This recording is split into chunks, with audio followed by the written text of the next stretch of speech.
ce jour. Les nouvelles s'éveillent, les titres s'affichent et dans le silence du jour, les papiers se déplient. Mesdames et messieurs, vous êtes sur Cam News 24 et Hit FM Radio émettant depuis Garoua.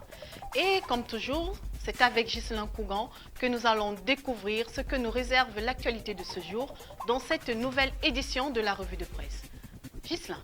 Démarrons par le tri-hebdomadaire Dicalo à la une. Suite aux violations des textes, le processus électoral suspendu à la Fédération camerounaise de football. Plusieurs dysfonctionnements remettent en cause sa crédibilité. Le ministère demande la correction de toutes les irrégularités avant la reprise. Page 11 du tri-hebdomadaire Dicalo. Campagne électorale et les CAM interdits. Les grandes affiches pour la présidentielle. Page 3. Région de l'Adamawa, une banque allemande va financer la construction de 146 km de route communale. Page 6 du tri-hebdomadaire Dicalo. Extrême Nord, les forces spéciales libèrent les enfants kidnappés. Un otage décède lors de l'opération, assassiné par les ravisseurs. À page 2 du tri-hebdomadaire Dicalo. Challenge Hebdo à la une, Septentrion, le RDPC défie ses anciens alliés. Le parti de Paul Biya prépare une offensive de taille. 3 giga-meetings programmés dans les principales villes du Grand Nord à partir du 13 septembre. Page 3 de Challenge Hebdo. Lutte contre l'insalubrité, le maire de Yaoundé réclame un budget annuel de 100 milliards de francs CFA, améliorer l'état des routes, densifier l'hygiène et la salubrité, fluidifier le mouvement des populations. Page 8. Présidentielle 2025, Joshua Aussi et le SIF compromettent les chances d'une candidature unique de l'opposition. Ils rêvent pouvoir gagner seuls, sans les autres formations politiques, nous dit Challenge Hebdo à la page 4 de cette édition. Processus électoral à la FECAFOOT, péril donc sur l'éligibilité de Samuel Eto'o-Fils. Une correspondance du MINSEP jette un pavé dans la mare. Page 11. L'œil du Sahel, Ouaza, 10 otages libérés par les forces de défense et de sécurité. Page 3. Ngaoundéré Bello Bouba, attendu en grande pompe. Page 4. Gastronomie, Moussé à la découverte de la sauce Holida. Page 10. Mayodana et Mounina Futsu prescrit les coopératives d'emploi aux jeunes à la page 9 du journal de L'œil du Sahel. Excellence scolaire à Finland, First Bank offre 50 bourses universitaires aux bacheliers, nous dit L'œil du Sahel à la page 9 de ce numéro. Les montagnards à la une, à Adamawa, l'Allemagne s'engage à financer le bitumage de 146 km de route communale. La banque allemande de développement KfW va soutenir la réhabilitation et la réfection de 146,2 km de route communale en terre dans 5 communes de la région d'Adamawa. C'est dans le cadre de la mise en œuvre du projet de développement rural des régions du Nord et de l'Adamawa dans sa phase 1 et 2 au Cameroun, nous dit le journal Les Montagnards. Toujours avec les Montagnards, Conseil régional du Nord, le budget 2025 réajusté à 11 milliards 634 millions de francs CFA, nous dit le journal Les Montagnards. Le Conseil régional du Nord a entamé à Garoua une session extraordinaire consacrée à l'examen et à l'adoption du budget exécutif pour l'exercice 2025. À l'issue des travaux, l'enveloppe budgétaire de cette collectivité territoriale décentralisée s'établit désormais à 11,634 milliards de francs CFA contre 4,2 milliards de francs CFA initialement votés en décembre 2024, c'est-à-dire donc à la page 2 du journal Les Montagnards. Toujours avec des montagnards à Touboro, la réaction rapide du MINTP sauve la route au PK 174. Le réseau routier camerounais particulièrement sollicité pendant la saison des pluies fait face à de nombreux défis liés à l'érosion, aux affouillements et à la formation de fondrières sur l'axe stratégique Ngaoundéré-Touboro. L'un de ces phénomènes a récemment menacé la circulation et la sécurité des usagers au point kilométrique 174, page 3 du journal Les Montagnards. À Mayo-Sanaga, le nouveau préfet en poste, nous dit ce journal. Le département du Mayo-Sanaga a un nouveau chef de l'exécutif départemental, Soné Clément Ngoé, administrateur civil principal, a officiellement pris fonction ce mercredi 20 août 2025 à l'issue d'une cérémonie présidée par le gouverneur de la région de l'extrême nord, Midiawa Bakari. Page 4 pour plus de détails. Présidentielle 2025, dans le Grand Nord, plusieurs figures politiques telles que Dakole Daïsala, Belobwa Magari, Issa Chiroma Bakari ou encore Amadou Mustafa ont déjà apporté leur soutien à Paul Biya sans que cela ne suscite de critiques. Mais lorsque moi je le fais, on me reproche pourquoi moi. Déclaration bien évidemment à suivre dans les colonnes du journal Les Montagnards pour en savoir davantage sur l'identité du porteur du discours. Le quotidien L'économie Limbé, 10 ans après, on reparle de la construction de la centrale à gaz. Un consortium sino-ghanéen vient d'être retenu par le Cameroun pour conduire les travaux, c'est-à-dire à la page 3 du quotidien L'économie. Corridor d'Ola-Bangui, les difficultés que rencontrent les importateurs centrafricains sont à consulter à la page 6 du quotidien L'économie. Cinéma, des équipements agro-pastoraux pour l'antenne spécialisée de Nanga et Boko. Page 7 nous dit le quotidien L'économie. Cameroun, le programme alimentaire mondial en passe de suspendre son aide alimentaire à 240 000 réfugiés.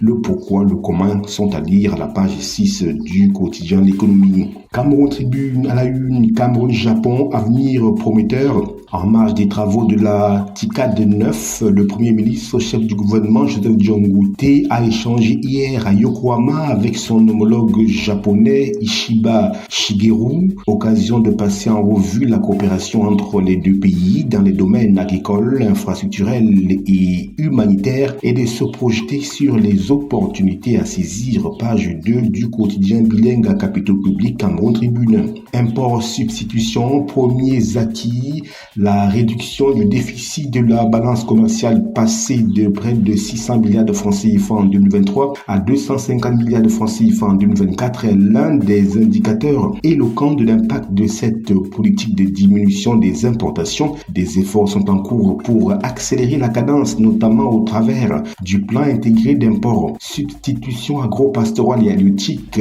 à lire le focus de Cameroun Tribune de la page 15 et la page 17 de ce numéro. Région militaire interarmée et de gendarmerie numéro 3 et 4, ce qui attendent les nouveaux commandants sont à lire aux pages 2 et 3 du quotidien Cameroun Tribune. L'info à chaud à la une, libération des otages de Boko Haram, l'État debout.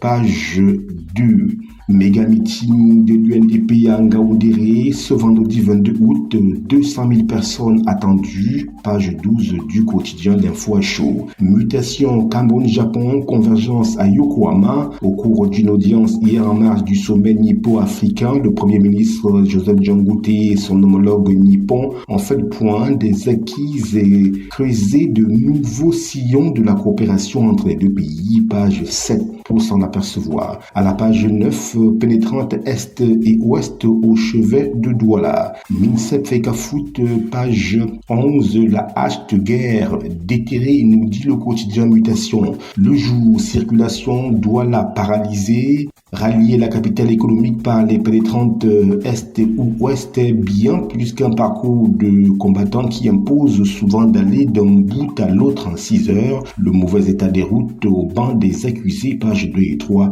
du quotidien du jour. Extrême Nord, 10 otages libérés. Les enfants d'Annie Florentine Nga figurent parmi ces personnes enlevées. Selon certaines informations, son fils aîné aurait été tué. Page 5 du quotidien du jour. Afro-basket, le Cameroun en demi-finale. C'était à la suite de sa victoire 95-68 face aux Égyptiens hier, 21 août 2025 à Luanda. Page 9 du quotidien du jour. Le quotidien Émergence, Conseil constitutionnel, pluie d'irrecevabilité.